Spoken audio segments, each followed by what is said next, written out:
Magandang araw po, Panginoon. Maraming salamat po sa bagong araw na binigay niyo sa amin, Lord. Maraming salamat dahil nagising po kami, healthy kami, at masaya kami dahil isang araw na naman na mabibigay namin ang buhay namin sa iyo, Panginoon. Maraming salamat, Panginoon, dahil pinapadaan niyo po kami sa mga bagay. Maraming salamat sa nagpapalakas ng mga pagsubok na binibigay niyo po sa amin. Ngayong araw, Panginoon, pinagdarasal po namin yung mga kapatid po namin na papunta pa lang po. Gabayan niyo po sila na makasama po namin sila sa papupuri sa iyo, Panginoon. Maraming salamat po, Panginoon. Pinupurit, sinasamba ka po namin this morning, Lord. In Jesus' name we pray. Amen. Hallelujah sa ating Panginoon. Sabay na sa ito tayo. Sabihin natin, Hallelujah. Hallelujah.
Diyos ka sa amin, sa lahat ng oras, nariyan para sa amin, Panginoong Jesus, purihin ka, nakirain ka sa buhay ko.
iba't iba man ang sitwasyon ng aming mga pangangailangan, sapat ang lalo mong pagpapala para sa bawat isa.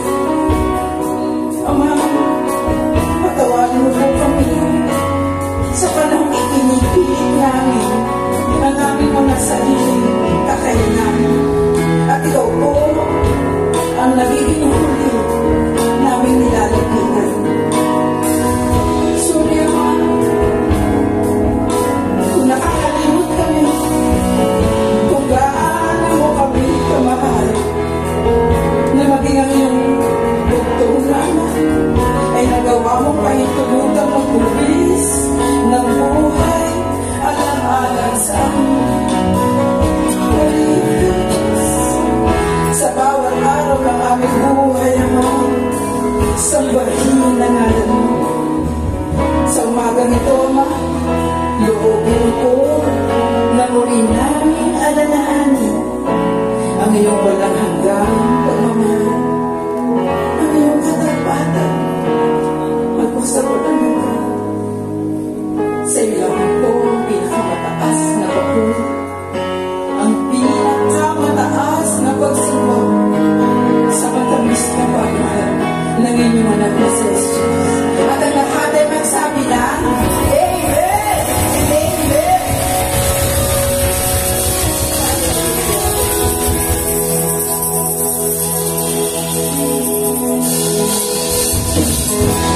Umikot po tayo at natamay.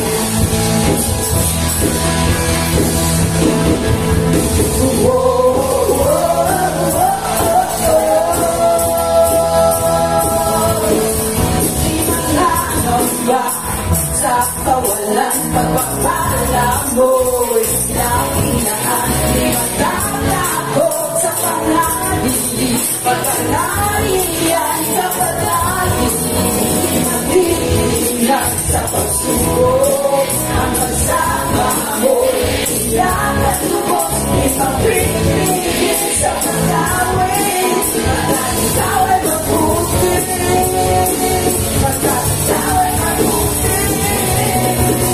Ikaw ang pasolid, magpupulak sa banla, at ikipang inialamon sa gana at umahaw sa banla, at ikipang sa banla sa lahat kong pangangailangan, ikipang sa lahat kong pinakasan, wala na ng marinig pa, ikay sa banla, ikay sa banla.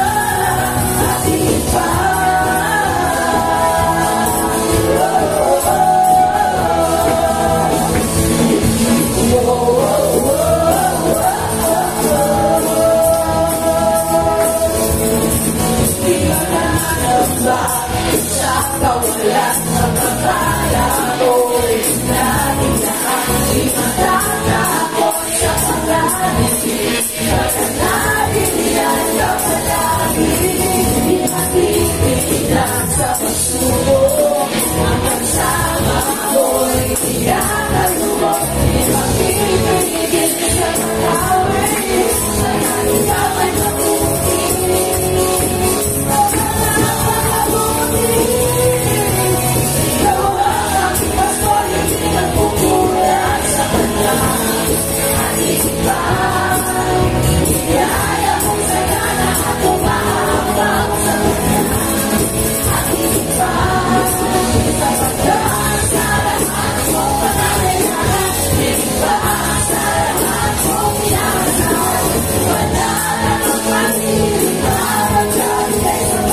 scripture reading is taken from the book of Psalms, chapter 90, verses 10 to 17. Let us all read the verses alternately. Our days may come to 70 years or 80 if our strength endures. Yet the best of them are but trouble and sorrow, for they quickly pass and we fly away. If only we knew the power of your anger, your wrath was as great as the fury that is your joy. Teach us to number our days, that we may gain a heart of wisdom. Relent, Lord, how long will it be? Have compassion on your servants. Make us glad for as many days as we have afflicted us, for as many years as we have seen trouble. May your deeds be shown to your servants, your splendor to their children. Altogether, please. May the favor of the Lord our God rest on us. Establish the work of our hands for us. Yes, establish the work of our hands. God bless the reading of His precious word and of His name.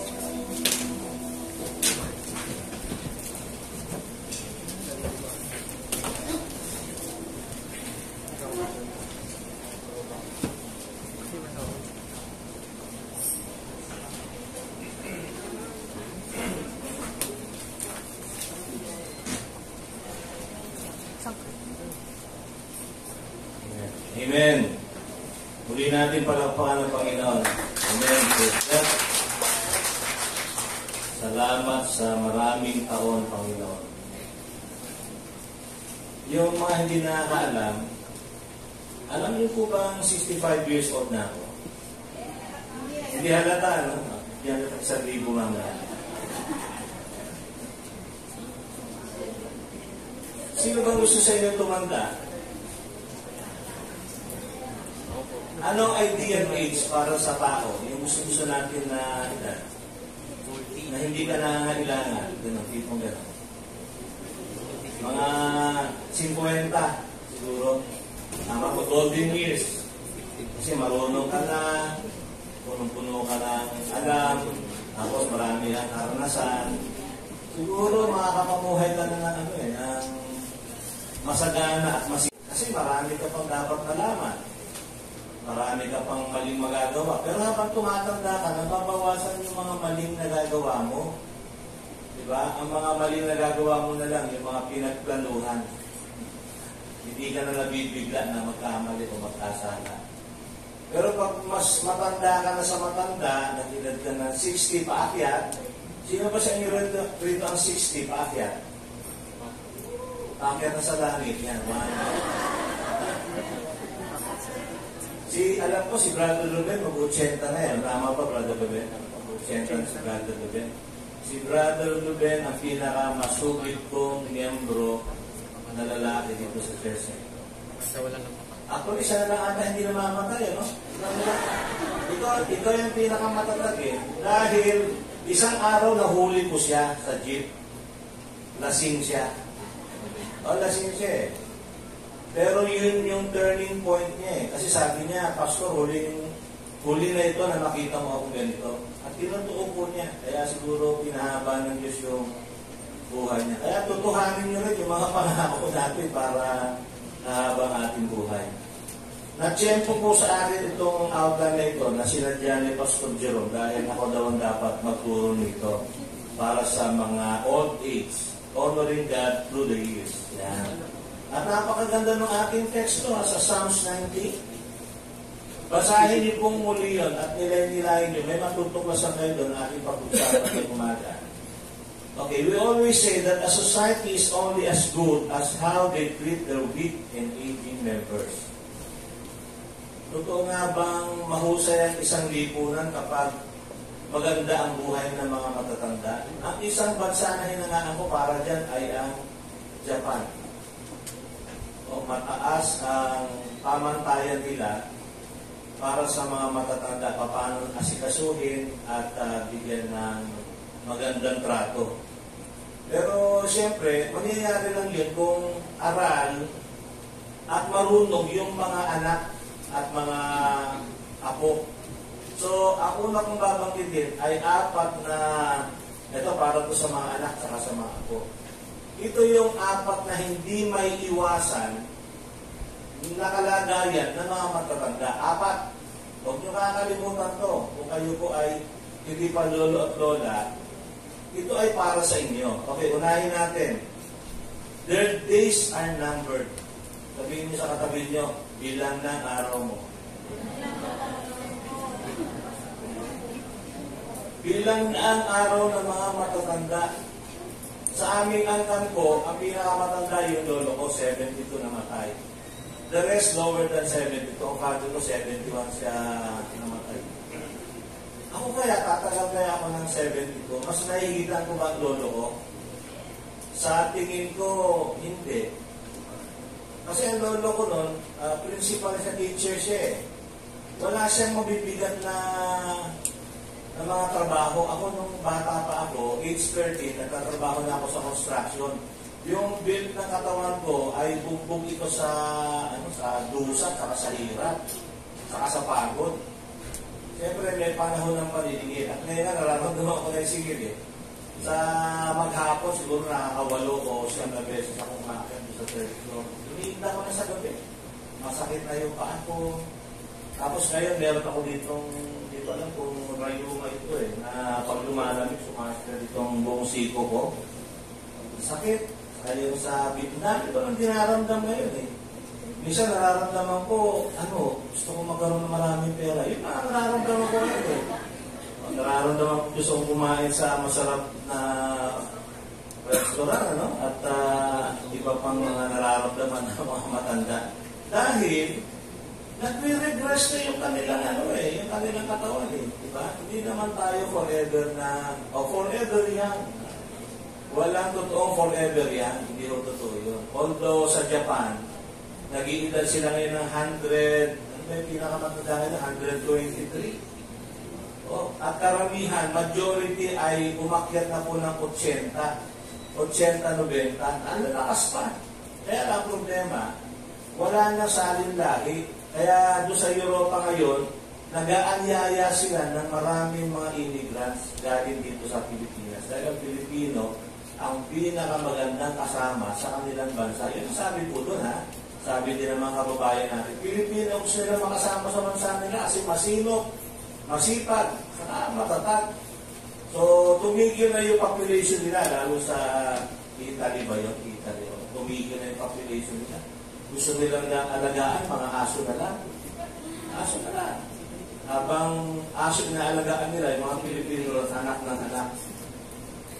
So, sa tingin ko, ito yung sagot natin eh. Kaya, minsan yung mga kabataan dito na magulang, pag sinasalubong ko sila doon sa harapan, sinasabi ko, dagdagan na yan, kasi may anak, 2 lang, 3.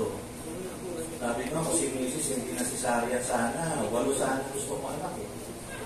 Nagplano na ako ng gagawin ko sa mga anak ko. Talagang meron akong bodyguard, meron akong supporter, nasa saliyan eh, di ba? Pero malungkot pag wala nang susunod na saling dahil. Dahil tayo ay nabibilang na ang ating mga araw. Di ba? Kung sasabihin nyo, hindi, matagal pa ako. Sabi nga ni James, di ba? Huwag mong ipagyabang ang susunod na araw dahil hindi mo alam kung anong mangyayari. Napakabilis sa mga pangyayari ngayon. Si Sister Percy ay parang tingin ko sa kanya, hindi na siya mamamatay kasi yan, matibay ko mag-asawang to, Sister Percy, at si brother mo din. Pero nung isang araw ay nadala sa ER at may masama siyang nararamdaman sa loob ng kanyang katawan. So, ganun po ka-bilis na yun eh. Nakikita mo yung katabi mo ngayon, bukas baka hindi na. O, tignan mo na yung katabi mo ngayon, baka bukas hindi mo na makita yan, baka magpakasyon sa langit. So, ito yung sabi ni Hari David, Psalms 90 verse 10. The length of our days is 70. Ang haba ng ating buhay ay 70. If we still have the strength, we will live 80. Yan ang sabi sa ibang version. Ito nakalagay, 80 if we have the strength. So, ang issue nito, hindi yung bilang ng taon. Ang issue nito, yung lakas ng katawan. If you still have the strength, you will live 80. Issue din dito, yung mental health mo, hindi lang physical health, yung mental health mo. Pag ikaw ay mahal ng iyong mga anak at ng iyong mga apo, tiyak hahaba ang iyong buhay. Totoo po yan. Ito yung pag-aaral napatunayan na sa palibot ng buhay ng isang matanda, pag siya ay kinakalinga at minamahal, nadadagdagan ng 10 taon ang kanyang buhay. So kung mabubuhay siya ng 70, pwede siyang mabuhay ng 80 dahil sa kalinga at pagmamahal ng mga taong nakapaikot sa kanyang buhay. Di ba? Dapat makinig dito yung mga anak sa mga apo eh. Hindi na po magtatagal si lolo at si lola. Saglit na lang yan. Kasi hanggang 70 lang eh. Kung lolo nyo, lola nyo, nag-70 na, dapat tapos na yun. Kaya lang, mahal nyo sila eh. Kinakalinga nyo ng gusto, kaya nagtatagal ang kanilang buhay. Alam nyo, unang problema ng mga matatanda, mental health. Depression. Kasi they're losing significance na eh. Dati ako, pag gusto ko magtrabaho, maghapon, nag-umpisa ako alas 7 ng umaga, natapos ako alas 10, ang dami ko nagagawa. Ngayon, nakakadama ako ng insignificance eh. Kasi, kagaya nung isang araw, ginawa ko yung 2 lamesa, nilagyan ko ng gulong yung 2 lamesa. Nung magagabi na, hapong-hapo na ako eh. Dati nun, bali wala lang sa akin yung kanyang trabaho eh. Ang dami kong ginagawa doon sa bubong, nagre-repair ako, tapos nagbubuhat din ng paso doon sa taas. Konti na lang, hindi na gaya dati, yung lahat ng paso doon, nalilipat ko yan eh. Ngayon, ilang piraso na lang, tigil na ako, tapos magkakape ako. So pag nagbuhat ako 5 paso, kakape na naman ako. 5 kape ako sa bumagahapon eh. Sa kakahinto eh. Hindi na kaya ng katawan. Talagang nagsasabi na yung katawan na may hangganan, di po ba? So ang tanong niyan, what are your plans during your limited time on earth? Ano pa ang plano mo? Kasi alam po ninyo, kahit may sila lang yung ilalagi mo pa sa mundo, kung meron kang magandang plano, parang napakahaba ng binuhay mo. Ako mapapatuto ko po yan eh. Pag kayo po ay manggagawa physically, nagtatrabaho kayo, tapos nakikita niyo ang accomplishment niyo sa buong maghapon, ang taas ng level ng significance niyo, yung makatutunan na buhay ay nasa inyo. Parang narinig po sa bandang hapon, ikaw na. Ganun eh. But when you lose your strength, at unti-unti nagre-regress yung lakas mo at mahina na at hindi ka na masyado makagawa ng marami, nag-uumpisa ka na maging insignificant. At nag-uumpisa ka na mag-depress. Kasi yun ang problema ng mga achiever eh. Pag hindi na sila nag-achieve, nadi-depress na sila. So, you have to use your time wisely. Kailangan gamitin mo ng may karunungan ng iyong oras dahil ang oras, hindi na po siya bumabalik. Hindi rin siya pwedeng i-rewind. Walang rewind facility sa lahat ng mga bagay na nangyayari na eh. At nangyari at mangyayari pa. And so you have to make use of your time wisely. And then you make plans. Alam niyo ba ang taong hindi nagpaplano, mahaba ang kanyang nasasayang na oras sa buhay niya. So kailangan may plano ka eh. Sa tingin ko, ang nakilala kong tao na magaling magplano, yung misis ko. Mula nung makilala ko siya, natuto akong maging masinop sa buhay ko eh.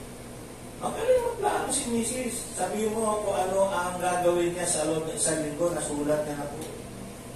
Kaya magagalit siya pag i-stormbuhin mo yung plano niya. Sabihin mo, pwede ka bang ganito, ganyan? Sabihin niya, sorry, meron na ako schedule. Nakakatipid siya ng panahon when you make plans. And then, you take every opportunity. Isa pang bagay na nalalagpasan natin yung mga oportunidad. Halimbawa, yung oportunidad na i-enjoy mo yung mga anak mo.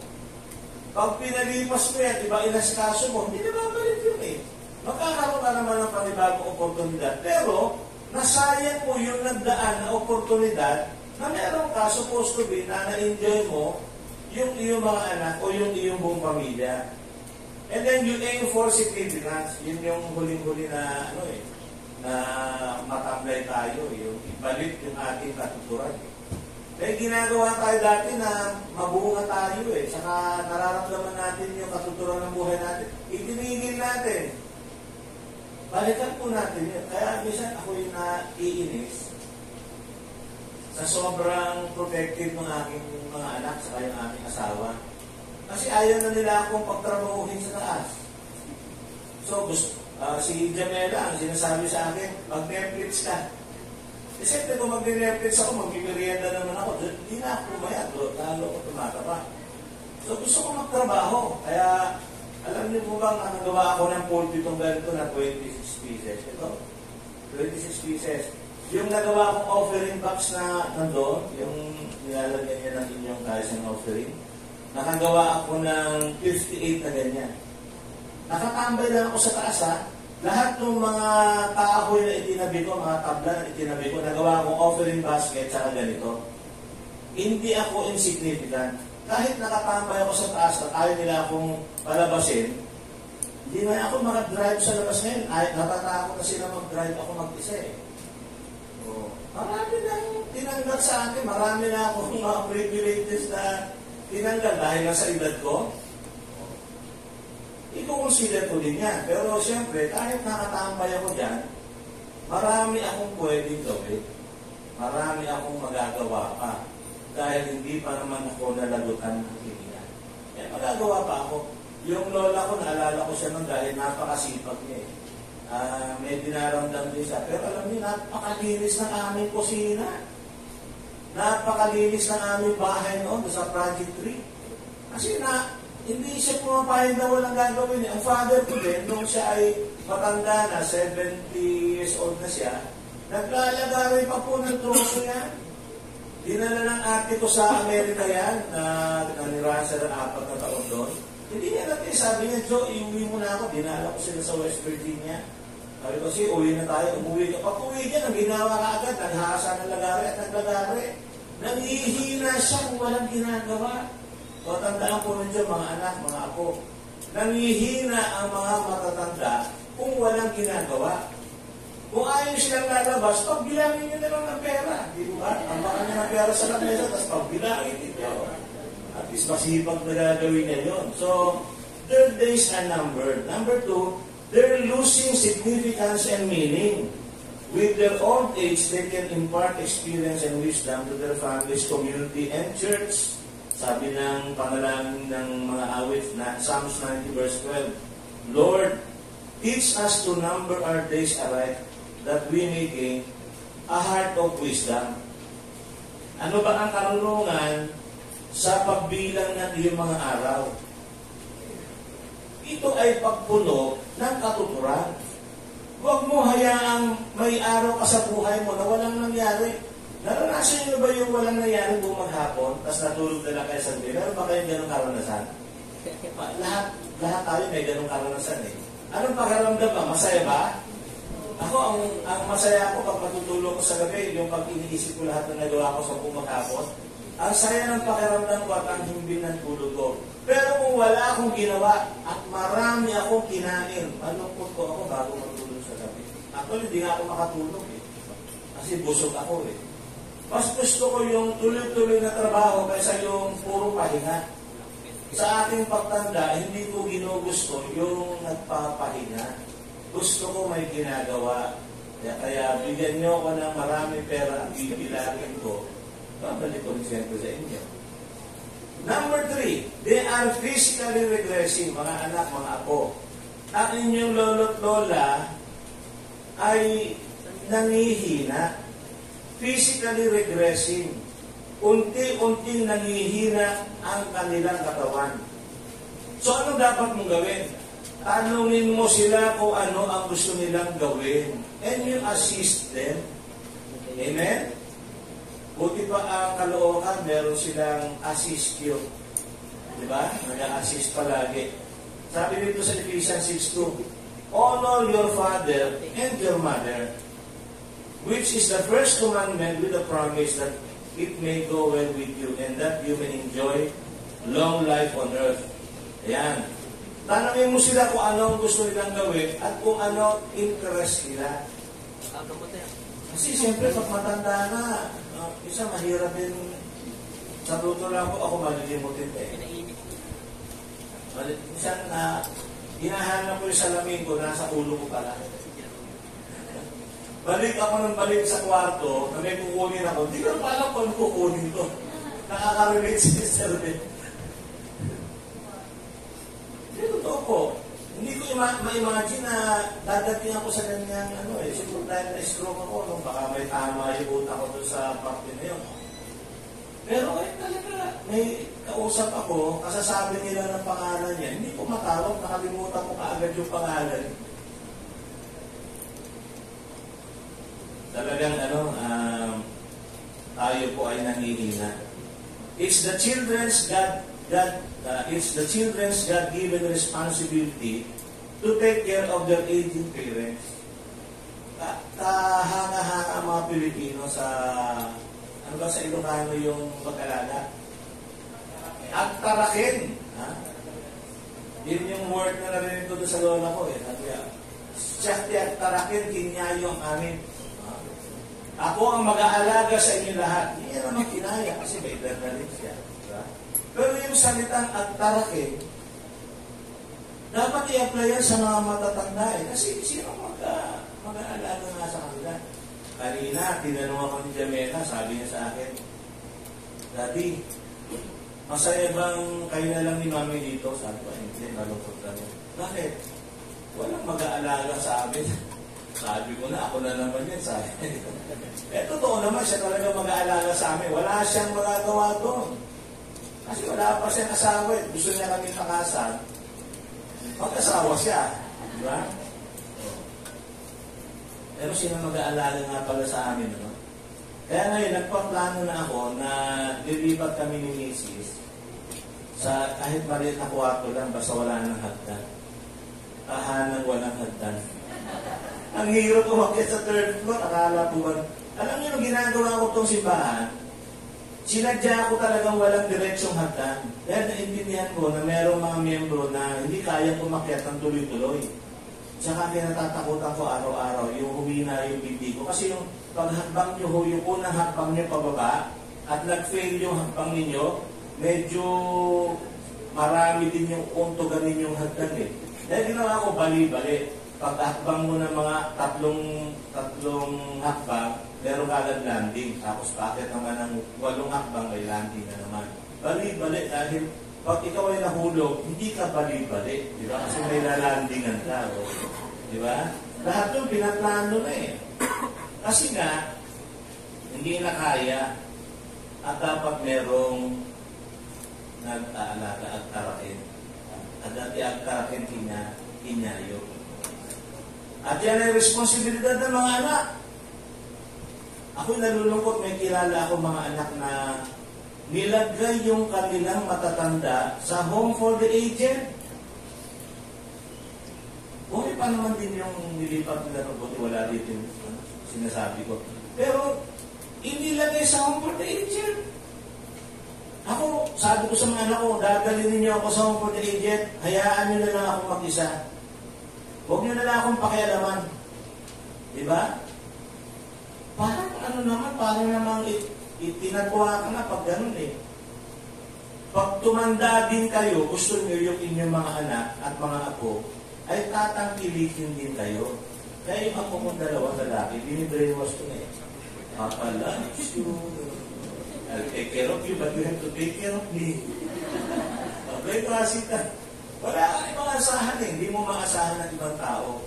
Ang ating church, dakila ito pag may mga nagkukusa na mag-alaga ng mga matatanda. Di ba ba? Naalala ko si Tita Mami. Kasi si Tita Mami, ang layo po ng pinagagaling niya sa Francisco Home Spa. At every Sunday, nag-grab yan papunta rito. Hirap siya maglakad kasi pinagdan pa rin sa bahay nila eh. Papalabas ng gate eh. Pero nandito siya palagi at inaalagaan siya ng ibang meron natin dito. Ano ba yung paano ba Ilocano niya? Isulat nila, nagtarakin, di niya na. Dadali niya sa mall. Di ba? Iuwi ng bahay. Kasi Tita Mami eh. Ang saya niya eh. Pero hindi na pakiramdam natin pag tayo ay inaalagaan ng ating mga anak. Pero ang pakiramdam ng inyong mga matanda pag inaalagaan nyo sila. Amen? Huwag niyong pabayaang iba ang mag-alaga sa inyong mga matatanda. Yan ay rebuke sa inyo. Dahil yung sabi dito if anyone does not provide for his relatives and especially for his immediate family, he has denied the faith and is worse than an unbeliever.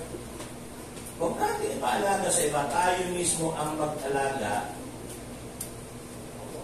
Iso kayo at tarakin, ano yung matanda sa ito, ano? Bakit tayo? Bakit yan lakay? At dami hapon ito'y. Apo. So, number 4, they need the Lord. Sabihin natin, they need the Lord. Yung ako po ay naglibing minsan dito sa may Serenity. Sino nakakalam na Serenity? Kung di nyo alam yun, hindi kayo nagpa-reserve doon. Ano po yun? Cementerio. Narinig ko yung naguhukay kasi siyempre nag-observe siya nung burial service. Tapos nakita niya, iyak ng iyak yung buong pamilya. Narinig ko siya, nag-komento siya. Christian siguro yung Putorero. Sabi niya gano'n, siguro hindi Christian yung namatay, kaya iyak sila ng iyak. Sabi niya, inilabutan ako Totoo po yun Pag ang namatay ay hindi nakakilala sa Panginoon, isa siyang napakalungkot, nakatotohanan, na hindi pupunta sa kaharian ng Diyos yung matanda na namatay. Ano ang silbi ng iyak natin? Ako marami akong mga iniisip na minsan, sarili ko lang. Pero meron akong isang pagkainis Sa panahon ng burol, yung mga mahal sa buhay na sabi ng, mahal kita, Apo. Ayatin ka, Apo. Yung mga ganun-ganun, kung ano mga sinasabi. Sana nung buhay pa. Amen? Sayang. Kabilang ko man lang sana ng magandang damit si Lolo o si Lola. Wala na Ngayon mo nabilhin. Pagkatapos ng service mo, dali mo sa SM. Di ba? Bilhan mo na siya. Kasi baka hindi mo na mabilhan bukas. Wala kang pera, kaya hindi mo mabilhan. Dinira pa muna sa kanya. Marami tayong hindi na magawa pag yumao na yung tao. At isang kalokohan at paimbabaw na magsasalita tayo ng pagmamahal, pagkalinga, at pagbibigay na wala na yung taong tatanggap kung gusto natin ibigay. Wala na siya Kaya kung meron kayong gustong gawin nyo habang may hininga pa yung inyong matanda sa bahay. Amen? Yan. Kailangan nila ang Panginoon. Hindi po mahirap magbahagi ng katotohanan ng salita ng Diyos. RBR lang. Alam niyo yung RBR Di ba? Recognize, believe, and receive. Yun ang mensahe nyo Kasi yayain nyo manalangin. Mahirap ba yun? Madali lang po yun Pwede niyong ibigay sa kanila ang lahat ng bagay, pero kung hindi nila kilala ang Diyos, nawala sa kanila ang lahat ng bagay dito sa mundo. You can give them everything, but if they don't know God, they will lose everything after their time on earth. Romans 10:14. How then can they call on the one they have not believed in? Paano nga pala sila maniniwala kung wala naman silang paniniwalaan? Hindi natin sinabi. Dapat na ngayon, marami tayong kasama mga matatanda naghanda pa naman sila ng mga regalo sa matatanda. Nagbibigay sila ng honey, 10,000 pesos. Ano pa kayo mga binibigay? Honey, 10,000 pesos, saka oil of winter green. And how can they believe in the one in whom they have not heard?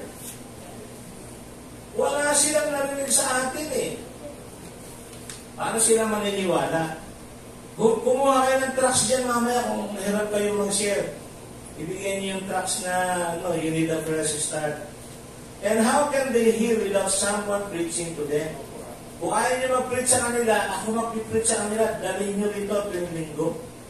Sayang nga, nanginayang ko, hindi ako nakapag-promote sa barangay, sa flag ceremony, kasi gumapag yun. Lunes, na flag ceremony kami. Nayaya ko sana yung mga lolo at lola dyan sa barangay. Kailangan nila ang Panginoon. At dyan sa barangay, marami na pong pumanaw din na kasama ko dati. At nagmamano ako sa kanila ngayon. Wala na sila, hindi na ako nakapagmano sa kanila. Kaya, tuwing Lunes, nagsishare ko talaga ng salita ng Diyos. At sa huli, ito sinasabi ko, huwag niyong sabihin na hindi ko sinabi sa inyo. Yun yung closing words ko eh. Huwag niyong sabihin na hindi ko sinabi sa inyo.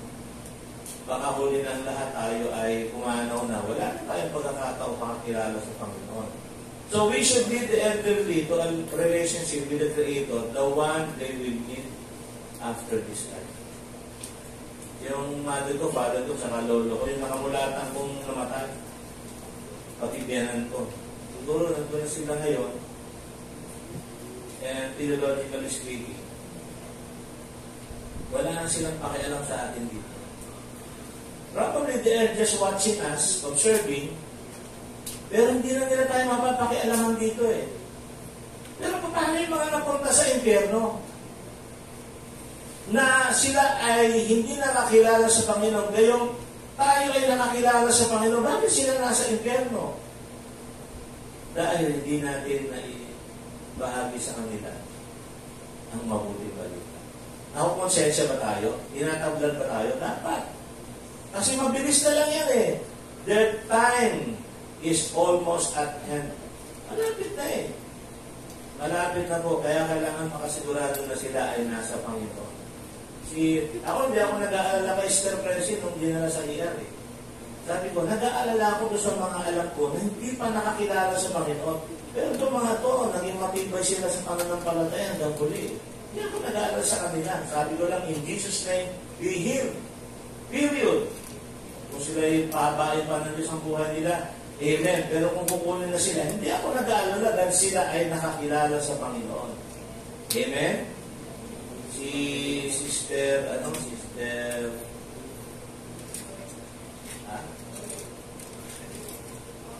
Lolit, yan. Minsan ko nakita sa barangay yan eh. Sabi ko sa kanya, parang malungkot yung mata niya. Siguro pag makakilala ko sa Panginoon, sasaya ito. Nagulat na ako, nandito na oh. Nandito na siya. Sino ba nangyaya sa'yo dito? Sister Cynthia. Yun mo. Marami nang gantimpala itong Sister Cynthia. Marami na siyang nayaya dito sa simbahan. Alapakan natin ang Panginoon. At yung mga nag-aakay ng kaluluwa, dapat parangalan niya mga yan. Gawa ng monumento, baril sa luneta at ang halayan. Okay, mga elders, ito naman para sa inyo, sa mga lolo't lola. 4 din ito. Okay? Tapos na tayo. You must prepare your lateral years. Dapat ihanda natin ang ating mga susunod na mga taon. 4 na bagay. Number 1, teach and train your children. May oras ko ba para dyan? Meron pa po. Bakit? Kasi sa tingin ko, mas nire-respeto ng mga apo ang mga lolo't lola. Di po ba? Kinatatakutan nila ang kanilang mga magulang. Pero ang mga lolo't lola ay ganon, malapit ang lolo't lola kasi sa mga apo eh. Hindi ko masisisi yung mga lolo't lola na ini-spoil nila yung kanilang mga apo. Kasi hindi naman nila trabaho magdisiplina eh. Amen? Ang pagdidisiplina ay sa magulang. Pero ang lolo't lola ay nag-i-inspire ng kanilang mga apo.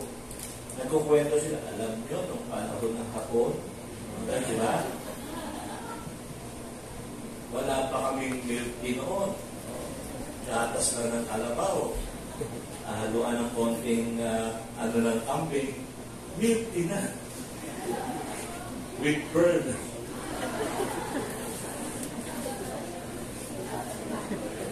At yung rito, sabi ng mga kapita. Nung diri pa kayo, nung bata kayo, ganyan lang, pinayin mo kayo ng magulang mo.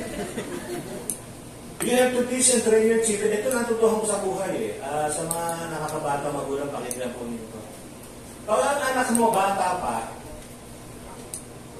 formative years, kinakailangan directive ka. Directive. Hindi pwede yung nakikisuyo ka sa anak mo. Kung kailangan mo gumamit ng latigo, you train up the child in the way he should go. When he is old, he will not depart from it. So, use the rod if necessary. Spoil the child. Ano sabi doon? Spare the rod, spoil the child. Kasi, dahil bata pa siya, matidireksyonan mo pa siya. At magiging disiplinado siya paglaki niya. Pero pag nag-teenager na, hindi ka na pwede maging directive. Kinakailangan maging friendly ka na. Friend na kayo. Kaibigan, kumusta? Sino crush mo ngayon? Kasi yun ang level ng teenager eh. Bakit sila pupunta sa iba, nakasama, naka-works nila?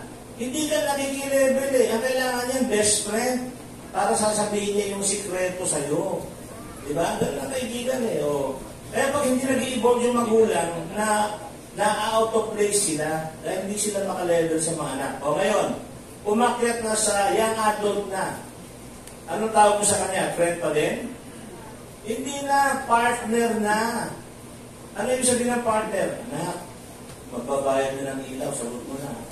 Ako sa tubig. Pero dapat eh, di ba? Ngayon, pag nag-adult na yan, nagpamilya na kung ano pa man, anong tawag na sa ganon? Anong level na yun?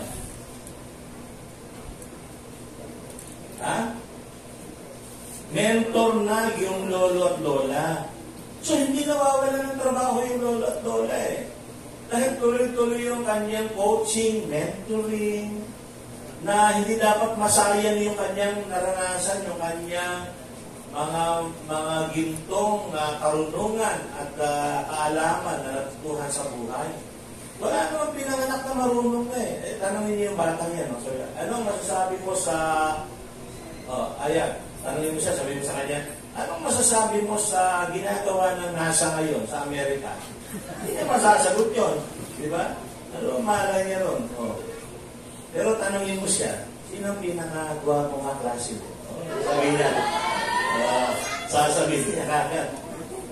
Kinakailangan yung mga matatanda, marunong sila makiharap doon sa mga nakababata eh. Yung mga apo ko, tina-outsmart ako ng mga yan minsan. Kasi, kaya si Clyde, nung pumunta ako doon, sumusunod chocolate siya, binigyan ko, tatlo yung dala ko eh, pinay ko yung dalawa, sa kanilang lalaki. Tapos kinabili ko sa nung naubos na, nilapitan ako, sabi niya, Papa, I saw you hit the other chocolate. but that's not for you, that's for you, ate. Sabi ko na, no, ate, don't like to eat chocolate. You give it to me. Talaga pinersa ako. Pinersa ako. Sabi ko sa niya, okay, later, when I see you behave, I'll give you another chocolate. Okay, that's the deal. Iba na utak ng mga bata ngayon. Pwede kang isang lae. Iba na sila ngayon. Kaya dapat tayo, yung ating karunungan, yung husay natin, na kailangan nila sa buhay nito ay maisali natin. Kagaya halimbawa yung katapatan, integridad, pagiging tapat. Ikwento natin sa kanila yung mga ganyan dahil yan ang kailangan nila sa kanilang pag-uugali. Okay, so pangalawa. Number 1, teach and train your children. Sabi ng Proverbs 22 verse 6, train up a child in the way he should go, even when he is old, he will not depart from it. It's the parents' job to let their children stand on their own and raise their own family. Kaya yung mga magagaling magpamilya, hindi ko sila pinupuri. Ang pinupuri ko, yung kanilang mga matatanda sa bahay na nagturo sa kanila. Amen? Purihin ang mga matatanda na ikaisalin ang kanilang galing sa mga sumunod na henerasyon. Pangalawa, save for your future. Sa Tagalog, mag-impok para sa iyong kinabukasan. Sino sa inyo rito nag-i-impok?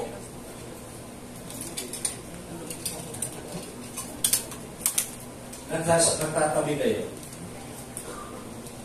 Ako hindi ko naman po pinagyayabang, pero gusto ko lang ikwento para pag mag-inspiration sa inyo.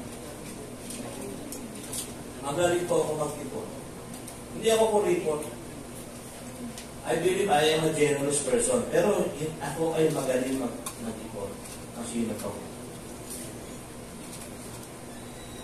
Marami ako natulungan na tao dahil sa inipon ko.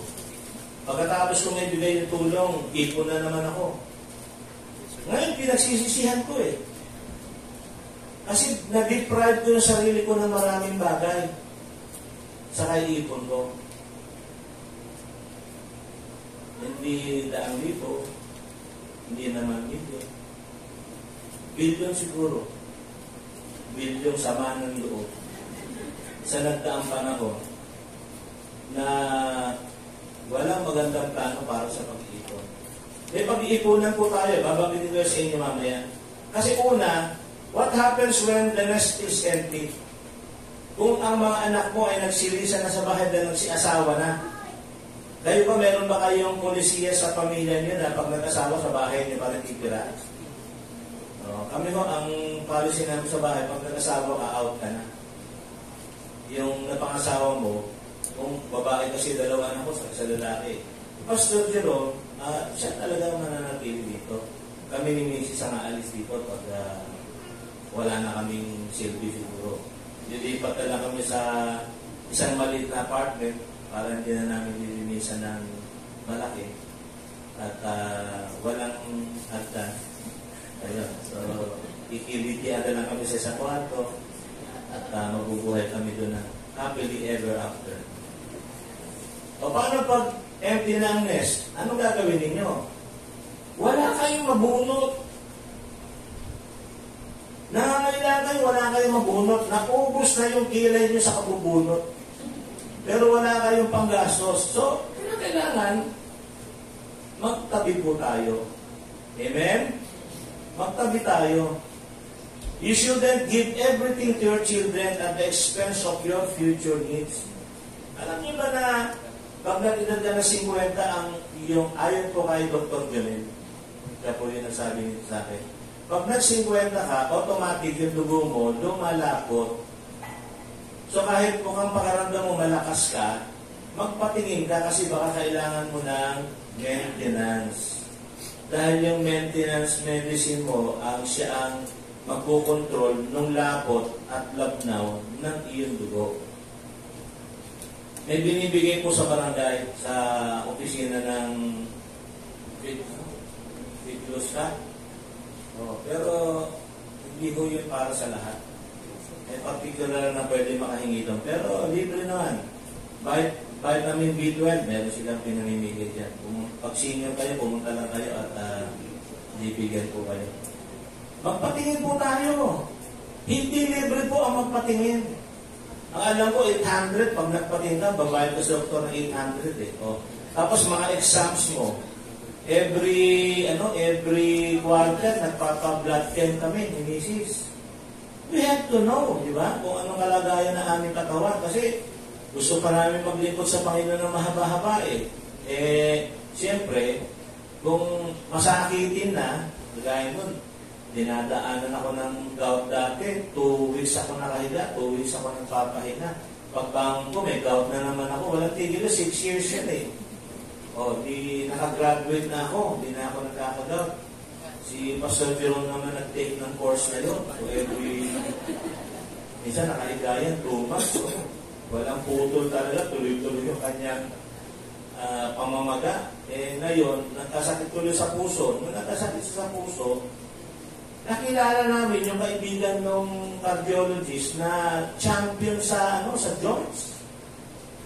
Ano ba tawag sa orthopedic ba tawag? Sa joints.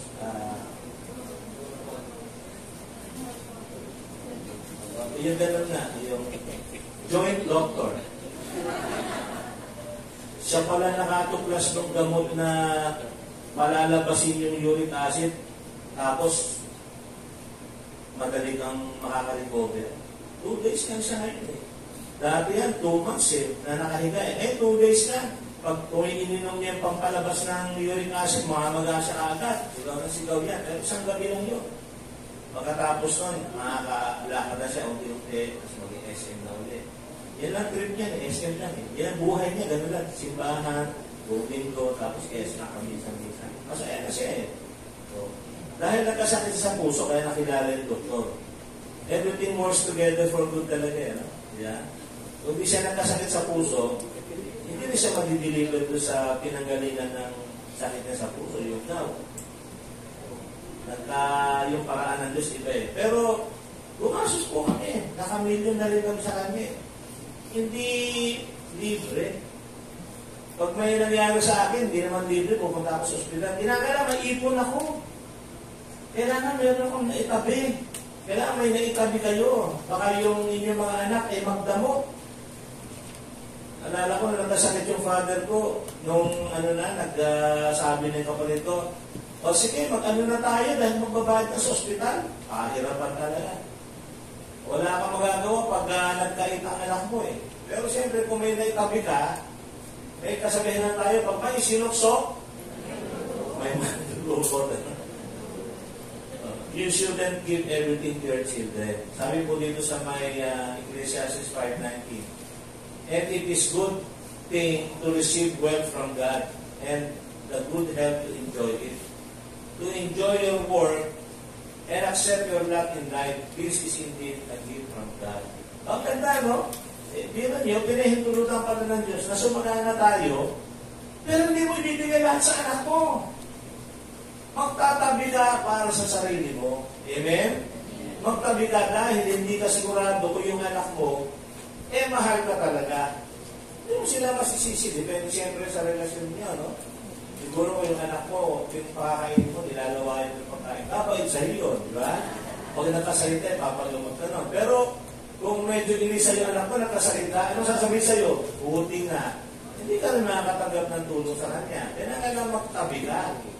Marami akong kilala rito, mga nanay, saka ananay lang pala alam ko, na kahit nag-edad na sila, maayos sa sarili. May kulay ang buhok. Maganda yung kanilang... Doon ako bilib.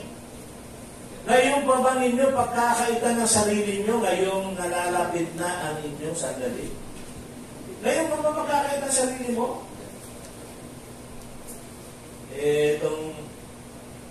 Itong huli, mahilig po ako sa rubber shoes kasi sporty din ako eh.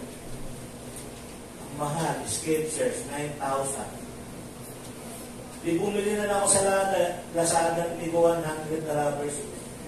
Kaya nalaman nung anak ko, nag-aaral, si Camila, di nala ako sa Skechers.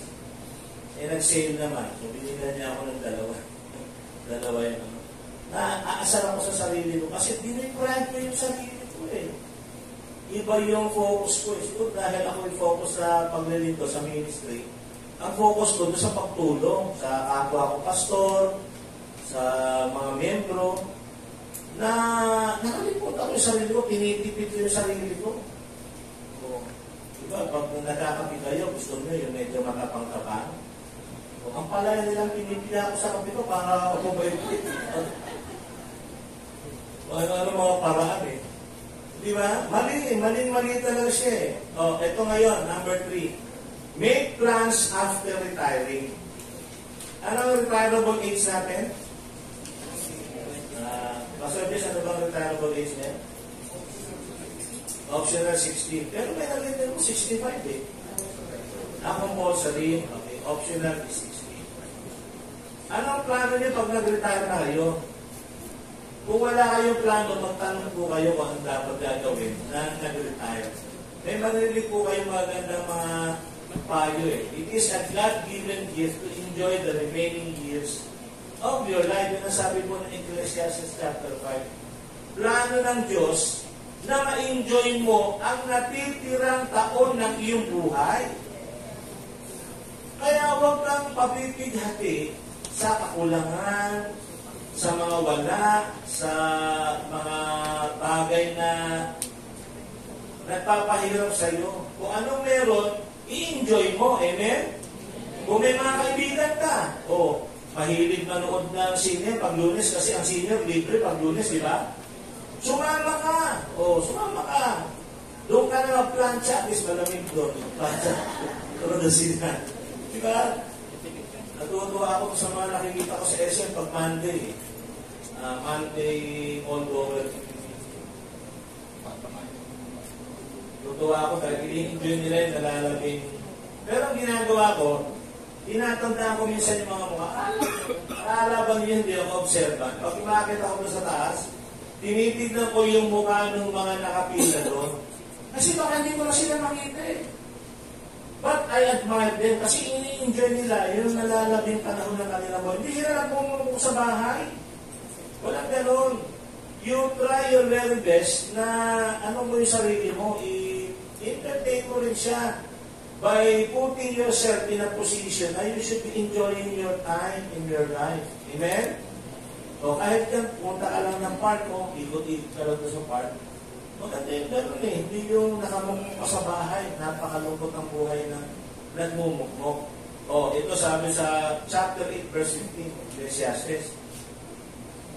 I commend the enjoyment of life because nothing is better for a man under the sun to eat and drink and be glad.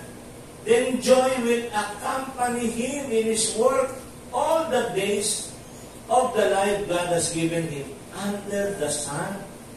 Ano sabi ulit? Because nothing is better for a man under the sun to eat and drink and be glad. Kung kayo pa'y kumakain ng 3 beses sa isang araw, isa na kasiyahan yan eh. Gawin yung dramatic. Yung kakainin nyo, pauli nyo, pumunta kayo sa park, habang nagliliparan yung mga ibon, o kung saan umipot, ano sa ipagan. Habang nagliliparan, subo-subo kayo, tignan nyo yung mga halaman, tignan nyo yung mga puno. Kunti na naman panahon eh, di ba?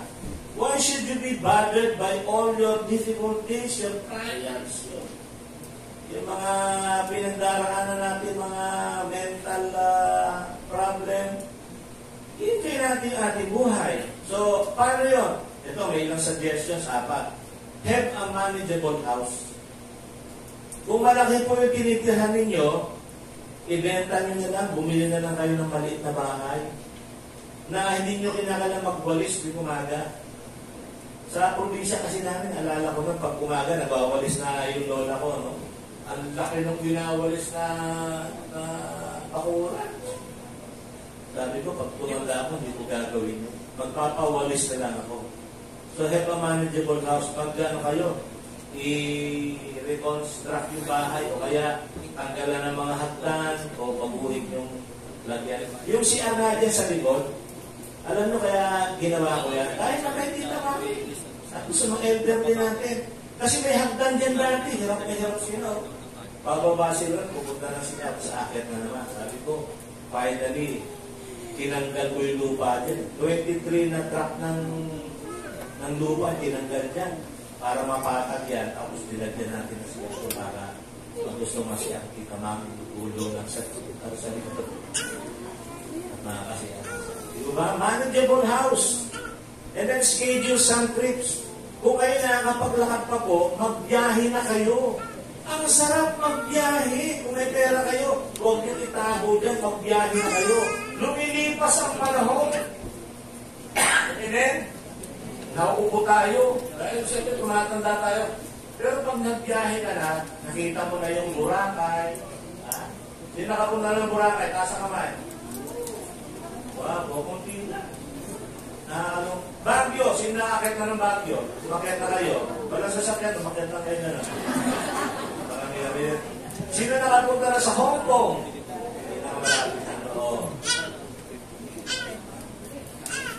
Japan! Ito, galing sa Japan. Korea. Nakapunta kami sa Korea. Tingin namin yung sa... Ano bang... Ano yun? Telenovela yun? Saan ba na?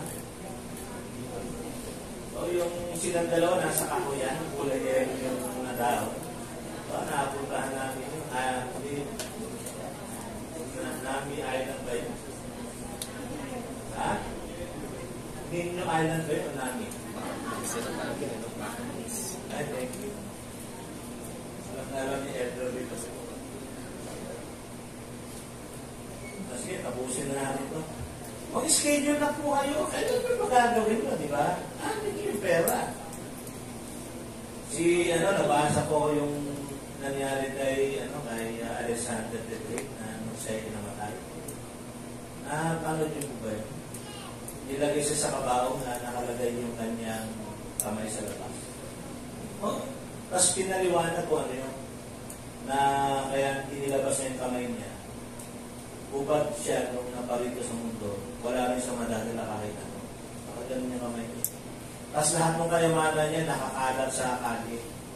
Na kahit gano'n ka kayaman dito sa mundo, wala kang madadala kahit 5 niya. May iwan lang hindi niya dito sa mundo.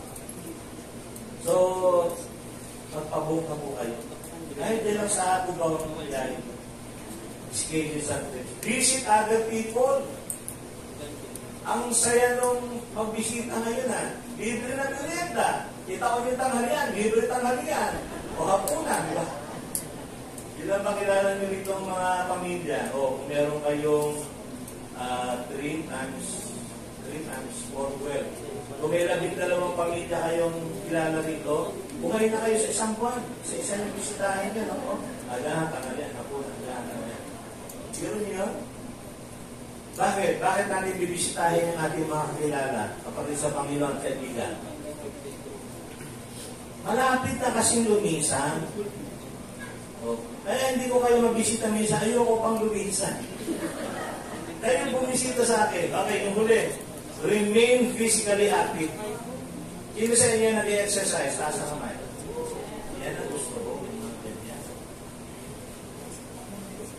Alam niyo, ang hinangan ko kay Mrs. Naniniwala siya sa mag-aalaga sa akin.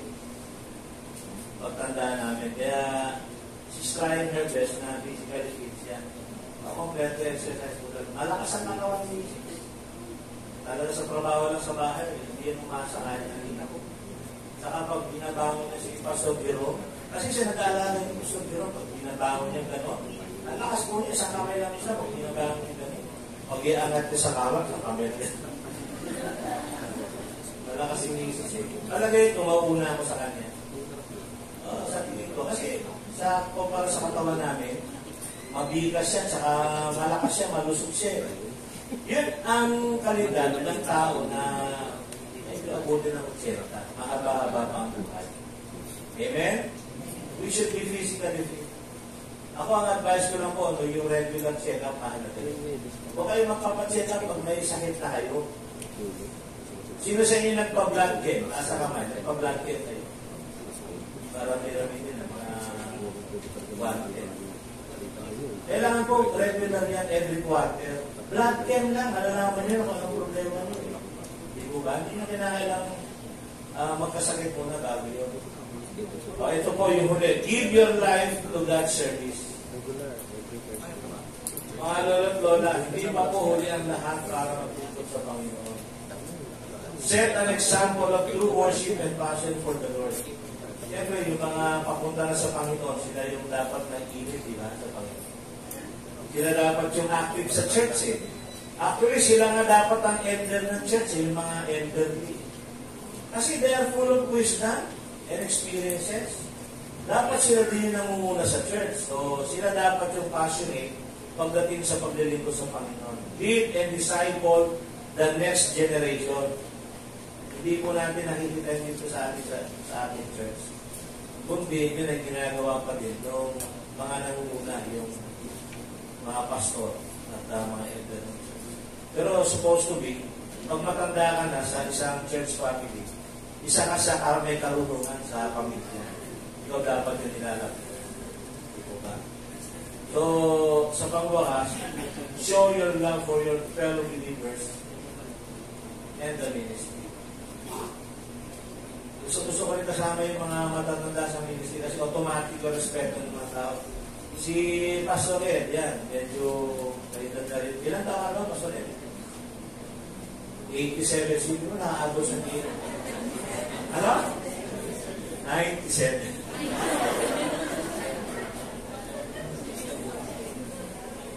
Tignan mo pa lang isa, mukha na siyang manong-buwis lang talaga. Sa kulay pa lang ng buhok. Parang bunot yung na tinapos.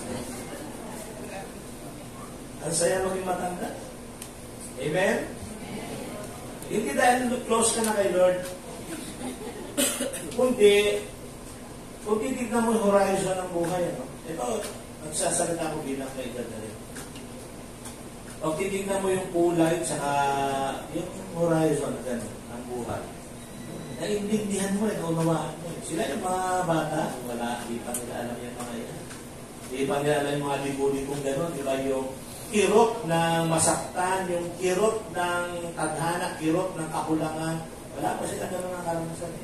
So yung enjoyment of life, hindi pa nila nakakatasan ng gusto yun. Pero yung mga matatanda, marami na silang pinagdaanan.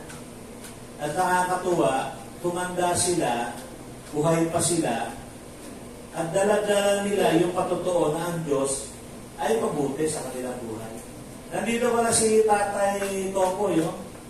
Si Tatay. Patibay din po yan, hinahangaan ko din po yan. Taas mo ang kamay mo tayo. Palapakan natin si Tatay, ano? Malaki din po ang pamilya niya. Malaki ang pamilya niya. Pero naging matibay siya hanggang marating niya yung panahon ganito na nakikita niya ang bunga ng kanyang buhay, bunga ng kanyang pinaghirapan sa maraming tao. Si Brother Levin, alam ko masaya yan. Kasi yung anak niya, nag-iisang lalaki, pastor po sa Pastor Hector, nakikita niya yung anak niya na talagang nag-i-interest din ng kanyang significance sa ministry. Kaya sa Panginoon ang pag-uri doon natin sa mga taon na pinagkaloob sa atin ng Panginoon bilang mga matatanda dito sa Iglesia. Palampakan natin ang Panginoon sa Iglesia. Sige po, ako'y mag-uusal ng panalangin on behalf of all the elders of this church. Elderly of this church. Narin po yung mga tayong manalangin. Maraming salamat po, Ama, sa maraming taon na pinagkaloob sa amin. Maraming mga araw na binigyan mo kami ng buhay. Bawat paghinga namin ay patutuo ng iyong kabutihan. At ang aming mga pinagdaanan sa maraming mga taon ng buhay ay patutuo din na hindi mo kami pinabayaan, hindi mo kami iniwan. Kaya ang magpahanggang ngayon kami ay buhay. Magpahanggang ngayon taglay namin ang lakas, Panginoon. Bagamat ito'y kulang na para sa aming mga gustong gawin. Nakasasapat pa din siya, Panginoon, upang ikaw ay purihin, paglingkuran at pasalamatan sa lahat ng mga taon at araw ng aming buhay. Kung meron po may karamdaman na kasama namin matanda sa umagang ito, hipuin mo po ang lupang katawan na yan. Kasama po Sister Precious, sandaling ito, hipuin mo kanilang lupang katawan sa pangalan ni Jesus. At ikaw ang magbigay ng kagalingan sa kanila. At sa mga nahihirapan naman po sa pag-iisip, alam po namin na nakakabagabag ang mga pangyayari sa mga panahon ito. May mga kasama kami mga matatanda na minsan passive na lang po sila dahil hindi nila alam kanilang gagawin. Kayo po ay magpanumbalik ng kasiyahan ng kanilang pag-iisip. Ibalik niyo po ang kalayaan sa kanilang isipan, Panginoon, hindi sila natatalian ng mga problema at mga bagay na nadalagay sa kanila sa mga pag-aalala at mga kabalisahan ng buhay. Bigyan niyo sila, Panginoon, ng tunay na karanasan ng kasiyahan at kapayapaan sa kanilang isipan at sa kanilang puso. Inihandog namin sila sa iyo ngayong umaga. Pagpalain niyo po lahat ng aming mga matatanda sa iglesia nito. At sa mga nanonood sa kanilang mga tahanan, iunat mo yung mapagpalang kamay at abutin mo ang aming mga matatanda na kasama at kapatid at kapamilya. Sa pangalan ni Jesus, ito ang aming samot dalangin. Amen. Amen. Palapakan natin ang Panginoon.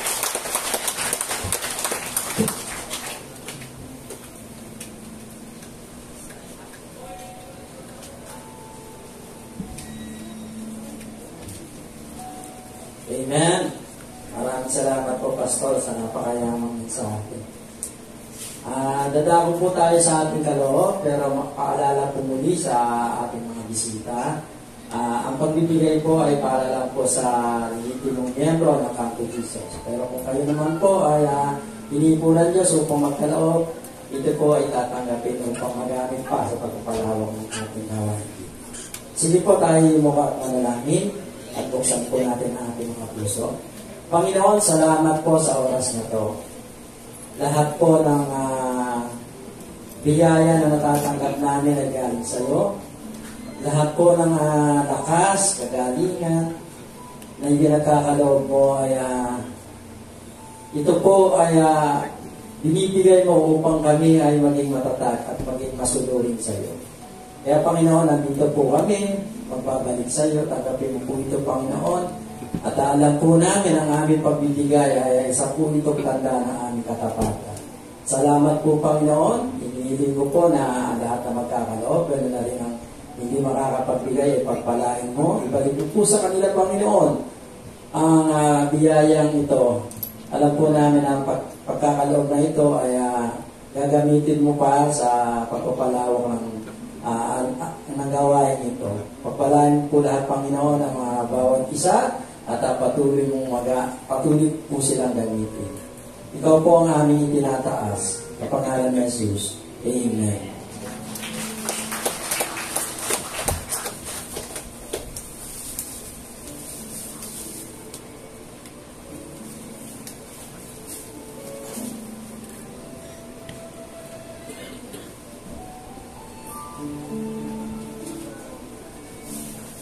Let's take a moment to celebrate this week's birthday celebrants. Patiin po natin sila. Happy birthday today kay Yusin Ed Rudila and Charlie Stanley.